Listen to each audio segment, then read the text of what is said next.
On the last episode of Three Bros in Seattle, we went to day 2 of the U.S. Running Trail Conference, which is all about diversity. In this episode, we go to day 3 of the conference.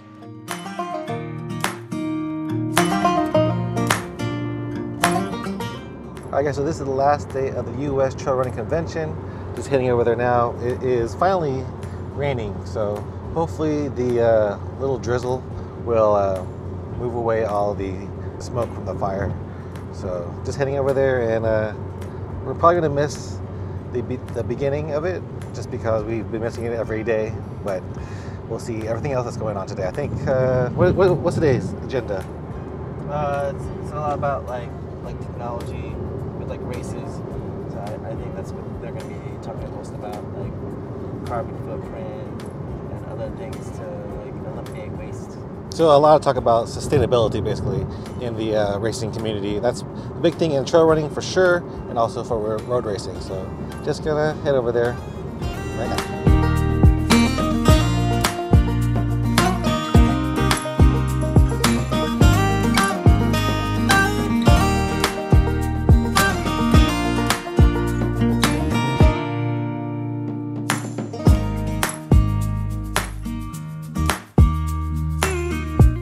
Yeah, we're on day 3 of the trail running conference. It's been interesting. We've been learning about how to limit our carbon footprint, and then just did a session about like dealing with adaptive athletes with trail running. I never even knew about it too much. I know we have an adaptive athlete who did our road race, and it was interesting seeing a specific trail run that was just adaptive athletes. And I think that's an important thing because they didn't have a good, interesting statistic. There's a large population of people who do have like disabilities, and we should include them to like all our events. And now we're here, we had a long day getting some lunch. Today I have a chicken Caesar wrap. So excited to eat this and get that done and keep on learning more stuff here at the Trail Running Conference. Well, yeah, so far conference is going well.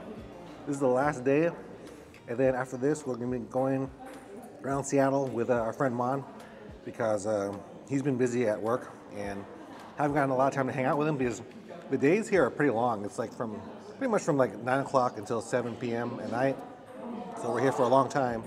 But this is the last day for this conference, and then we'll be free to go around Seattle and wherever else. So one more day, or last day. The outside is clear. The smoke is going away, so check it out. There is the lake right there, or the bay. So I was just informed by Terry, the organizer of this event, that I won the Brooks Challenge. Willie over there has been trying to get the top of the list for this Wova app or whatever, but because I know how to register myself for the Trails Challenge, which we only ran one time, I'm gonna win some shoes, a backpack, and some other stuff from Go Sleeves. So I'm pretty excited about that, and it's gonna come later on in the day. So we'll try to interview some people, try to interview some vendors over here too, because there's a lot of vendors also here. And you know, this is a smaller type of deal over here, which is great for us because TRE was huge, and it's hard to talk to everybody over there, but here you get to go get one-on-one experience with a lot of trail racing directors. I actually talked to the Aravaipa guy, not Jamil, but another guy, Steven.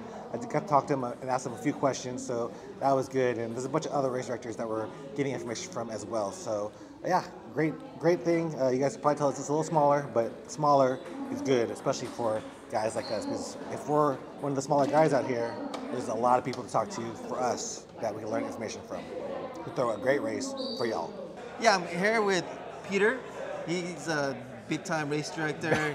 Learning a lot from him. I wanted him to tell us about one of your new race concepts. Okay. That's unique that we might apply to Texas. Yeah, well, you're talking about the fly thing, right? Yeah. So we have incorporated we call it a fish slappers division into our trail races, because a couple of fishermen showed up at one of our last races, and when they do that and they just show up, they call themselves fish slappers. And as part of this process, this thing called a flyathlon, which is trail running, fly fishing, and beer drinking, although we've sort of just made it into just drinking, whatever. So the deal is that at a point in the course, the fish slappers actually have to catch a trout in the pond, which is by our aid station, and we let them use a fly or they can use a lure, whatever they do.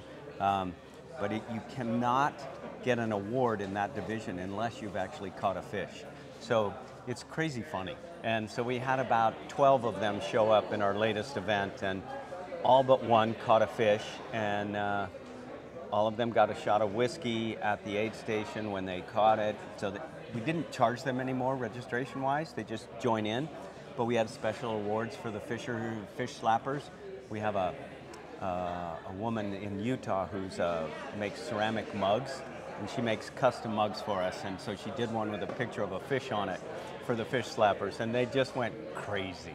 They just loved it, and it was so fun. And the rest of our runners also really liked it because it gave them something else to pay attention to while they're out on the trail. It was really fun. Yeah. So I think you guys would love it. Really cool concept. We do have Pleasure Island, which does have a place where you can fish. So I love the idea. It's like, not only you have to run, but you have to catch a fish. So yes. if you don't catch a fish, then you have to keep on trying until you do. And is it, what did you call the place where you are? Pleasure Island. What do you call it? Like it has a body of water. Is it a lake, like a pond? So it's a mix between freshwater freshwater and saltwater. So. Okay. Oh, interesting, right? So it'd be kind of interesting. And there's fish in there? Yeah, there is definitely fish in there. Because that's kind of important. Yeah, there's definitely fish in there, and it'd be kind of cool concept. I don't think it's in Texas, but I haven't heard of it there yet. Peter. Yes, yeah. Thanks, guys. And I love the name Suffer Better. Suffer Better. Yeah. Suffer Better. Yeah, we're a nonprofit based in Colorado, and we put on races, all of which are focused on the environment. Okay. So, yeah. Okay.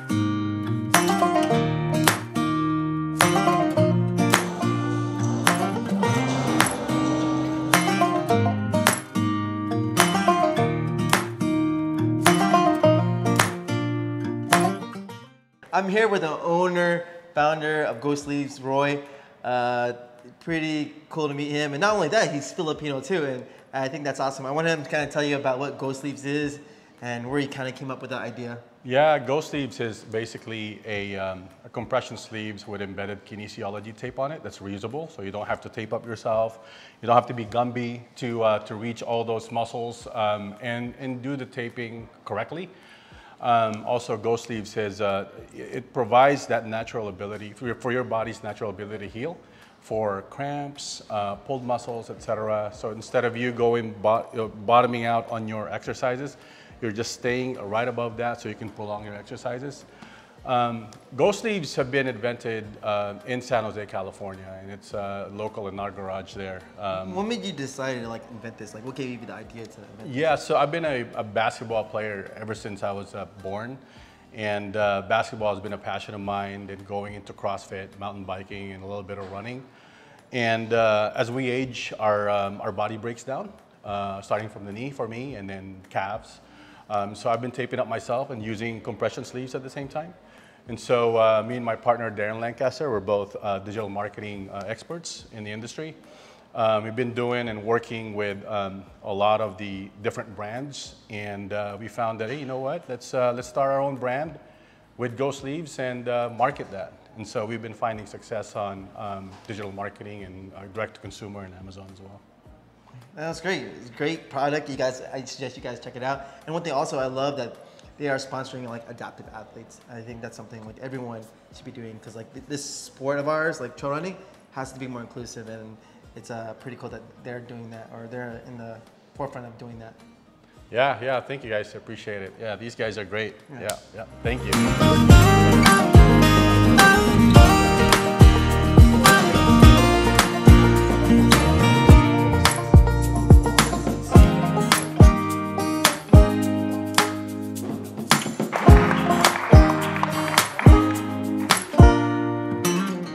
All right, guys, I'm here with Chelan, and one of the big things as a marketing director for our race, I wanted to know how we can get that age group from 18 to 30, and Chelan happens to be in that age range.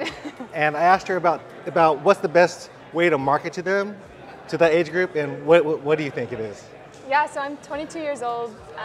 I just graduated from college where I had access to running groups, running clubs, and obviously before then was high school. So freshly out of college, I've been showing up to races and realizing I'm usually the only one in my age group. And I think the best way to market to my age group and my generation is through social media.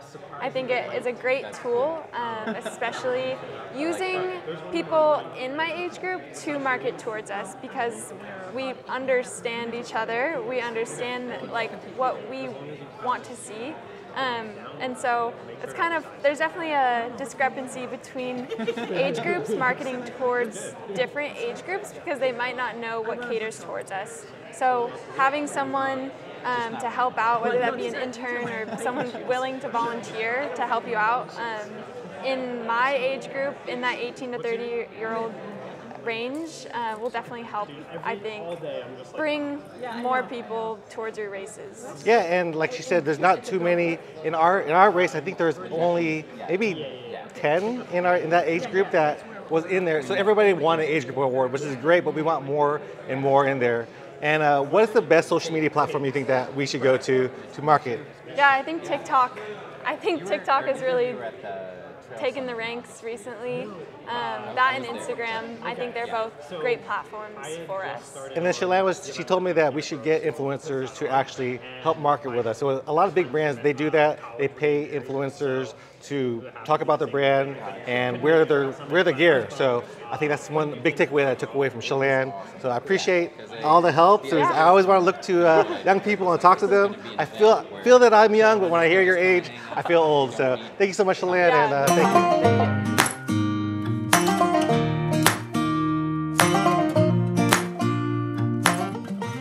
I'd just like to say in closing, thank you for being here, for supporting the conference. I hope it's given you a lot of great ideas, inspiration, education, and all I can say is live long and run happy. Thank you.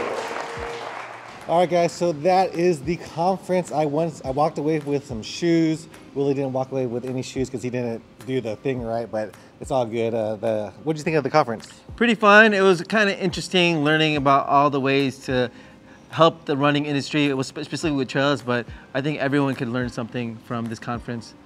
Yeah, for sure. I know I learned a lot of things that we weren't thinking of, but you know, it's really important to think about inclusivity, to reduce your carbon footprint, and a lot of other things that they talked about during the conference. So, you know, this was a great source of information for us, and we're glad that we came. And thank you, Terry Chiplin, for having us. We really enjoyed it, right? Yes, I enjoyed it and made a lot of good connections. And I think that's the value in these conferences, not only learning a lot of stuff, but meeting the people who are a part of it.